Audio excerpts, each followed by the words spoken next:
পার্থ চট্টোপাধ্যায়রা যদি চুরি না করতো তাহলে তারা চাকরি পেতে পারে। মানবিকতা নয় কালীঘাটের পথ শিশুদের জন্য, মানবিক আপনি ও একদমই হবেন না গরিব বাড়ির ছেলে মেয়েদের জন্য যারা পড়াশোনা করতে পারছে না অর্থের অভাবে। আসলে এরা 20 লাখ 25 লাখ টাকা দিয়ে পেয়েছে বলে এদেরকে মাসে মাসে 20,000 25,000 দিচ্ছে। এতটাই দুর্নীতি করেছে এরা যে কারা দাগী কারা অদাগী এটা কখনোই পৃথকীকরণ করা সম্ভব হয়নি। কত ছেলে মেয়ে, একদম গরিব কৃষক পরিবারের ছেলে মেয়ে যারা পয়সার অভাবে পড়তে পারছে না, তাদের জন্য তো মানবিক হচ্ছেন না। সব থেকে বেশি স্কুল ড্রপ আউট হচ্ছে এই মুহূর্তে দাঁড়িয়ে মালদা, মুর্শিদাবাদ এই সমস্ত সংখ্যালঘু অধ্যুষিত অঞ্চল।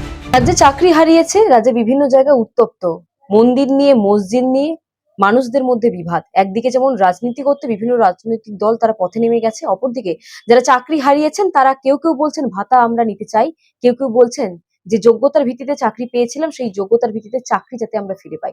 এই মুহূর্তে আমাদের সাথে রয়েছেন ফিরদৌস সামিম, আইনজীবী রয়েছেন। তার কাছে চলে যাচ্ছে। প্রথম যে প্রশ্ন সরাসরি ভাবে, এই যে মানবিকতার একটা দৃষ্টিরূপ স্থাপন করছে রাজ্য সরকার, তার আপনি একটা বিরোধিতা করছেন, ভাতা নিয়ে আপনি বিরোধিতা করছেন, এমনটা কেন? না দেখুন, ভাতা নিয়ে মামলা করেছে যারা, তারা বিরোধিতা করছে। তাদের বক্তব্য খুব পরিষ্কার যে আমরা গ্রুপ সি গ্রুপ ডি তে ওয়েট লিস্টেড ক্যান্ডিডেট। যদি সরকার, এসএসসি এবং বোর্ড তারা যদি চুরি না করত, এই পার্থ চট্টোপাধ্যায়রা যদি চুরি না করত তাহলে তারা চাকরি পেতে পারত। এবং সুপ্রিম কোর্ট পর্যন্ত গিয়ে প্রমাণ হয়েছে যে এই নিয়োগ প্রক্রিয়াগুলোতে পর্বত প্রমাণ দুর্নীতি হয়েছে এবং সেই দুর্নীতি এতটাই দুর্নীতি করেছে এরা যে কারা দাগী কারা অদাগী এটা কখনোই পৃথকীকরণ করা সম্ভব হয়নি। তার ফলে সুপ্রিম কোর্ট পুরো নিয়োগ প্রক্রিয়াটিকেই বাতিল করেছে। 4টে নিয়োগ প্রক্রিয়া, গ্রুপ সি গ্রুপ ডি, নবম দশম একাদশ দ্বাদশ, ওরা স্কিম ঘোষণা করেছিল শুধুমাত্র গ্রুপ সি আর গ্রুপ ডি এর জন্য। আর এই সুপ্রিম কোর্টই বলছে যে গ্রুপ সি এবং গ্রুপ ডি তে এত বেশি পরিমাণ দুর্নীতি হয়েছে যে তাদেরকে ইভেন 31শে ডিসেম্বর পর্যন্ত যে কিছু নট স্পেসিফিক্যালি টেন্টেড শিক্ষকদের যেভাবে স্কুলে যেতে দিচ্ছেন তাদের সেই সুযোগও দেননি। ফলে এত পরিমাণ দুর্নীতি হয়েছে।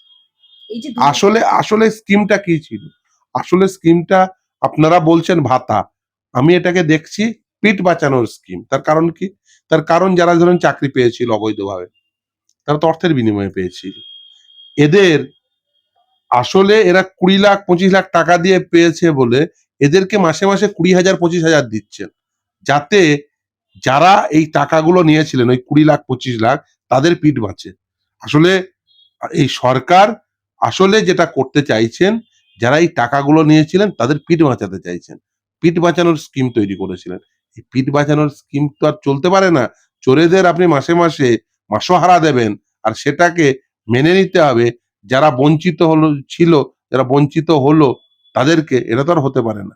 আপনি যদি মানবিকতা বলছেন, আচ্ছা মানবিকতা কেন 31 লক্ষের জন্য নয়? কেন মানবিকতা? এই রাজ্যের সরকার তো জনগণের ট্যাক্সের টাকায় মানবিকতা দেখাচ্ছেন। তাহলে জনগণের ট্যাক্সের টাকায় মানবিকতা দেখাতে গেলে সর্বপ্রথম ওই ফুটপাতে, কালীঘাটে ফুটপাতে যে পথ শিশুরা শুয়ে আছে তাদের জন্য মানবিকতা দেখান।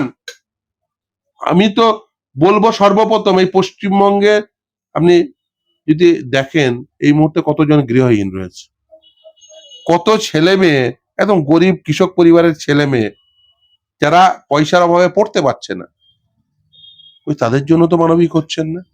আপনি প্রতিটি গ্রামে গ্রামে চলে যান, কত মানুষ আজকের দিনে দাঁড়িয়ে পয়সার অভাবে পড়াশোনা করতে পারছেন না।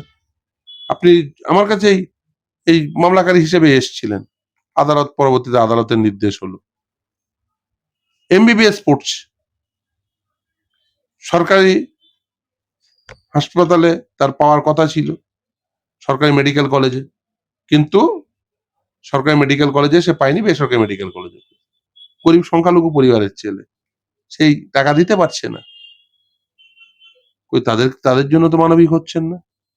তাহলে মানবিকতা শুধুমাত্র যারা 20 লাখ 25 লাখ দিল তাদের জন্য, মানবিকতা নয় কালীঘাটের পথ শিশুদের জন্য, মানবিক আপনি ও একদমই হবেন না গরিব বাড়ির ছেলে মেয়েদের জন্য যারা পড়াশোনা করতে পারছে না অর্থের অভাবে, মানবিক একদমই হবেন না সেই সমস্ত বৃদ্ধ বৃদ্ধাদের জন্য যারা আয় করতে পারছেন না, ফলে তাদের কোনোভাবেই গ্যাসাচ্ছাদন হচ্ছে না কোনোভাবেই, তারা তাদের যে অসুখ বিসুখ হচ্ছে তার ওষুধ কিনতে পারছে না, তাহলে তাদের জন্য মানবিক হবেন না। মানবিক কাদের জন্য হবেন? যারা মাসে মাসে যারা একসঙ্গে 20 লাখ 25 লাখ দিয়েছে তাদের থেকে এই 20 লাখ 25 লাখ যাতে তাদেরকে ফেরত না দিতে হয়, তাদের জন্য একটি স্কিম ঘোষণা করছেন 20,000 25,000। এই গ্রুপ সিরিজে আপনি বলুন তো, বেশি সংখ্যক অযোগ্য রয়েছে, অবৈধ রয়েছে, তাহলে তাদেরকে আপনি কেন এই টাকাটা পৌঁছে দেবেন?